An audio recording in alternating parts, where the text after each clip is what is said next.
Hi friends, இன்றைக்கி நம்ம பார்க்க போகிறது வந்துட்டு ஒரு சூப்பர் ஹெல்தி ரெசிபி தான். உங்களுக்கே தெரிஞ்சிருக்கும். பச்சைப்பயிறு நான் முளைக்கட்டி வச்சிட்ட நாளே முளைக்கட்டி சாப்பிடும்போது அது ரொம்ப புரதச்சத்து நிறைந்ததாக இருக்கும். ஸோ இந்த மாதிரி இந்த பாக்ஸ் வந்து நான் அமேசானில் தான் ஆர்டர் பண்ணேன். கீழே தண்ணி ஊற்றி வச்சுட்டு, ஸோ நீங்கள் இந்த மாதிரி ஓரத்தில் வந்துட்டு கேப் விட்டு நைட்டு வச்சிட்டிங்கன்னா அது நல்லா முளைக்கட்டிக்கும். இதை வந்து அப்படியே சும்மா சாப்பிட்றதுக்கு குழந்தைங்க அவ்வளோவா விரும்ப மாட்டாங்க. ஸோ வந்துட்டு இந்த மாதிரி சும்மா கொஞ்சமாக ஆயில் ஊற்றி அதில் கடுகு போட்டு சின்ன வெங்காயம் பெரிய வெங்காயம் எது வேணாலும் குட்டி குட்டியாக நறுக்கி கொஞ்சம் கருவேப்பிலை போட்டு தாளிச்சிட்டு நீங்கள் கடலப்பருப்பு கூட ஆட் பண்ணிக்கலாம். சூப்பராக இருக்கும்.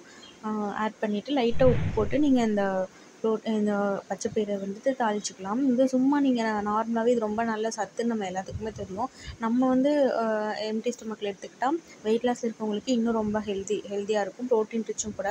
பட் குழந்தைங்க வந்துட்டு அதை அப்படியே சாப்பிட மாட்டாங்க. அதனால் இந்த மாதிரி நீங்கள் தாளித்து கொடுக்கும்போது அவங்களுக்கு வந்து ஆடட் டேஸ்ட்டாக இருக்கும். ஸோ கண்டிப்பாக சாப்பிடுவாங்க. ஹெல்த்தியான ஒரு ஈவினிங் ஸ்நாக். இந்த வெயிலில் கண்டிப்பாக எல்லோரும் வீட்டில் இருக்கிற நிறைய பேபிஸ் புதுசாக எதிர்பார்ப்பாங்க. இந்த மாதிரி செஞ்சு கொடுங்க, ரொம்ப சூப்பராகவே சாப்பிடுவாங்க. தேங்க்யூ.